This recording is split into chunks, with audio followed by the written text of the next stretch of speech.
How a cup of tea began the fall of China's greatest empire. October 18th, 1860. A thick column of black smoke hangs over Beijing. It rises so high that it can be seen from miles away. Hundreds of people stand in silence, watching the flames. Some are crying, others simply stare. No one can believe what is happening before their eyes. It isn't an ordinary building that's burning. It isn't even an imperial palace. What is disappearing before them is one of the greatest architectural masterpieces humanity has ever created. Yuan, the old summer palace. It was known as the Garden of Perfect Brightness. For nearly a century and a half, 3 generations of emperors poured into this place everything that China could create at its finest. Its greatest architects, its most gifted painters, the finest jade craftsmen, master woodcarvers, landscape designers, poets, calligraphers, hundreds of pavilions, dozens of lakes, artificial mountains, labyrinths of gardens, marble bridges, libraries, art galleries, thousands of ancient scrolls, paintings older than many European kingdoms, priceless bronze statues, imperial jade seals, porcelain so exquisite that even modern technology struggles to reproduce it. To the Chinese people, this was far more than the emperor's residence. It was the physical embodiment of their civilization. Only a few hundred yards away, British soldiers quietly stack wooden crates. Inside them lie golden vases, jade dragons, imperial clocks, porcelain dinner sets, ancient manuscripts, masterpieces of art, everything that can be carried away. French officers move carefully from room to room. Some treasures are wrapped in cloth. Others are simply tossed onto wagons. Many soldiers have already stopped following orders. The looting has begun. One man grabs a golden statue. Another takes an ancient sword. A third rips a jade ornament straight from a palace door. Every one of them knows they will never have another opportunity like this. Moments later, British engineers begin pouring tar throughout the complex. Working in silence, they carry burning torches from building to building. No one argues. The order has already been given. The flames slowly climb the wooden columns. First one pavilion catches fire, then another. Within an hour, the entire palace complex is burning. The wind spreads the inferno with terrifying speed. Massive beams crack, roofs collapse, libraries burn, paintings burn. Books that had survived Mongol invasions, civil wars, and centuries of imperial history vanish forever. Hundreds of miles away, the Xianfeng Emperor has already abandoned the capital.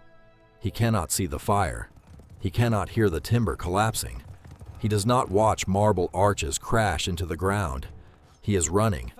The son of heaven, the ruler of a nation that had once believed itself to be the center of the world, is fleeing from only a few thousand foreign soldiers. Just 100 years earlier, such a scene would have been unimaginable.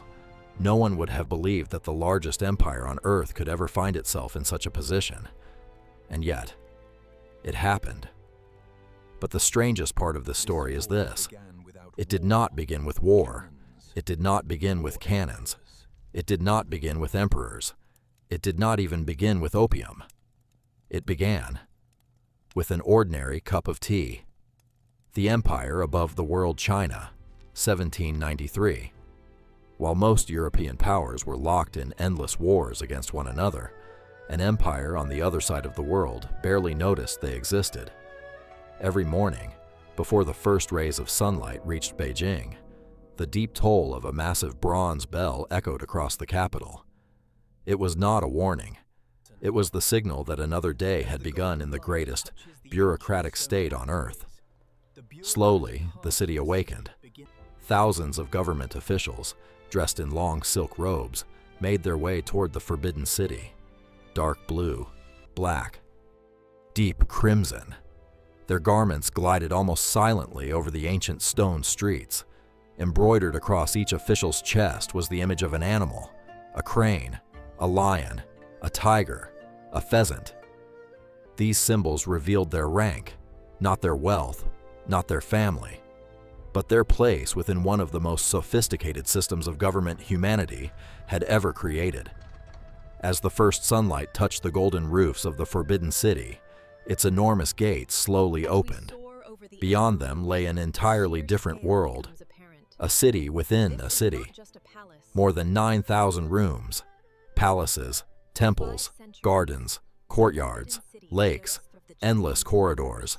Every detail had been designed to reinforce one simple truth: the emperor was the center of the universe.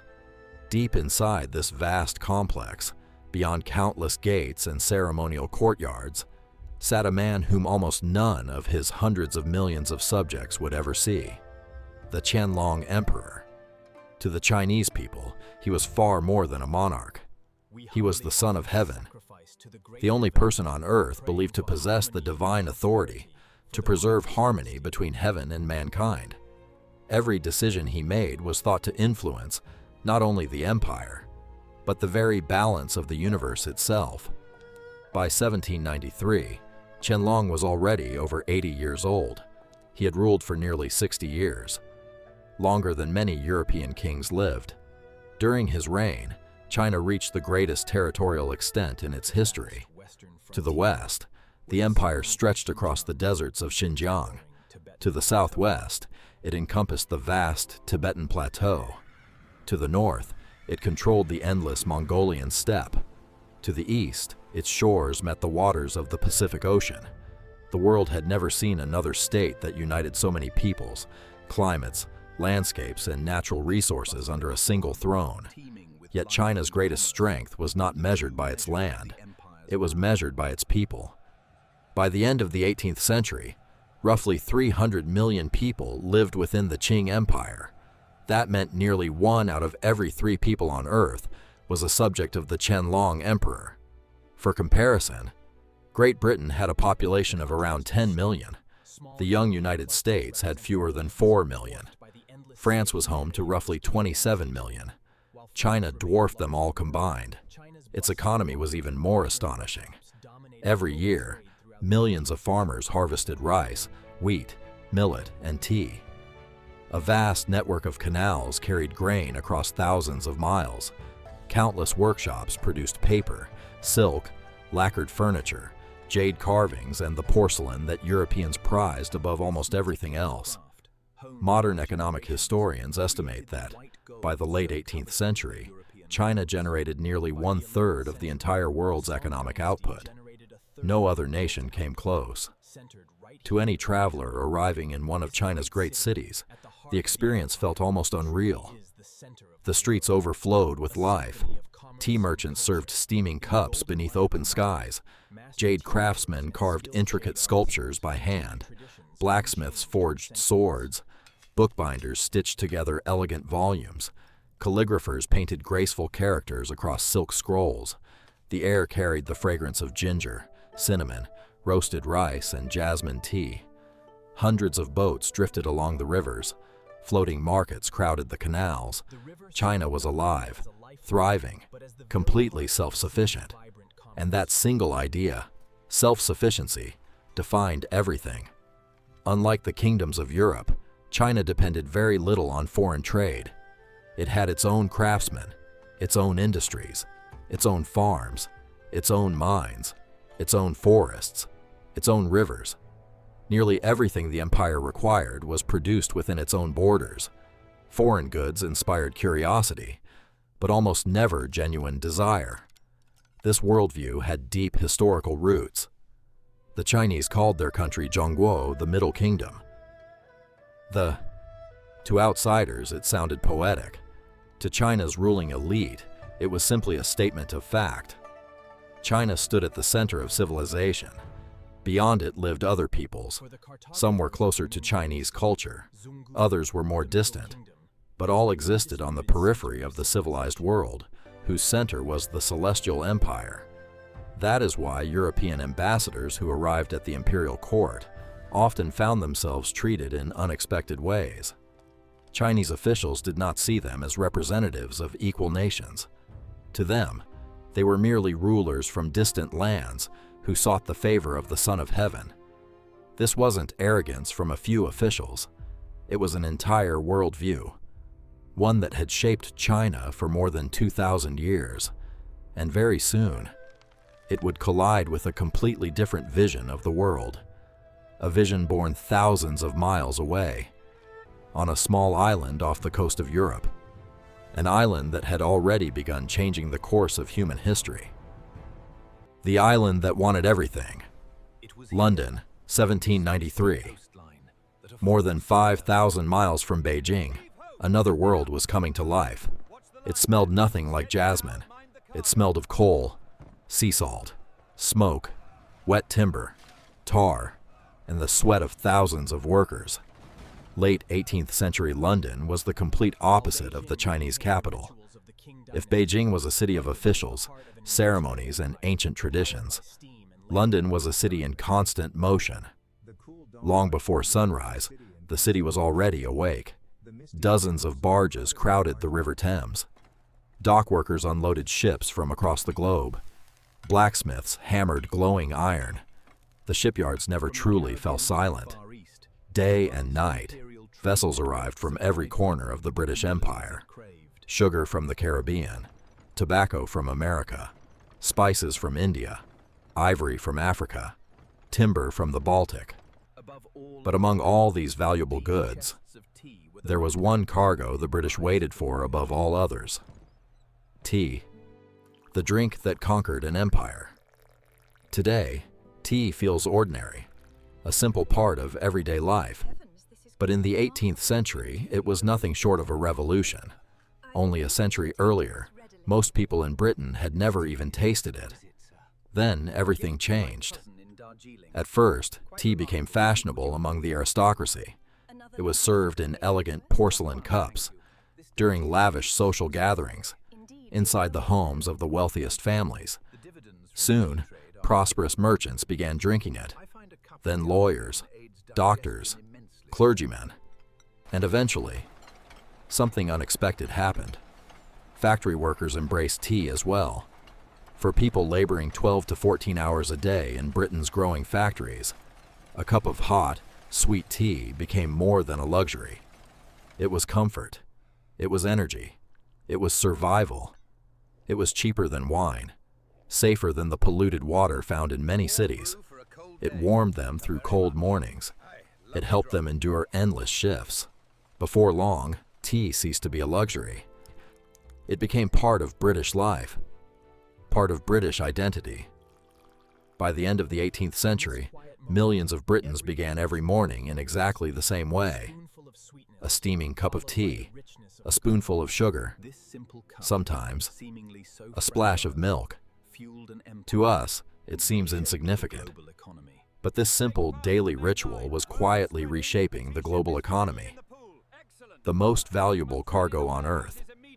Whenever a ship from China sailed into the Thames, the news spread through London almost instantly. Merchants hurried toward the warehouses. Brokers calculated future profits. Newspapers announced the arrival of another East Indiaman. Its cargo might include hundreds of tons of tea. Every wooden chest represented a fortune. Workers opened them with extraordinary care. The leaves were inspected, smelled, sorted. The finest grades sold for astonishing prices. Even lower quality tea found eager buyers within hours. Demand had become so overwhelming that British merchants were willing to pay almost any price. And that was precisely where the problem began, the silver that never came back. Every British ship returning from China carried the same treasures: tea, silk, porcelain, lacquered furniture, sometimes jade carvings. But when those same ships sailed back to China, they carried almost nothing, because China wanted almost nothing Britain had to offer. British textiles? Unimpressive. Metal goods? China produced its own. Mechanical clocks? Interesting curiosities. Nothing more. Manufactured products? The Chinese simply had no need for them. There was only one thing Chinese merchants consistently accepted without hesitation: silver. And that terrified the British government. Year after year, ton after ton, silver flowed out of Britain, and disappeared into Chinese ports, where it accumulated inside the imperial economy. By the late 18th century, the sums had become enormous. To any nation of the era, silver represented far more than wealth. It meant financial stability, the ability to fund armies, build warships, finance wars, expand industry. British politicians increasingly realized they faced a dangerous imbalance.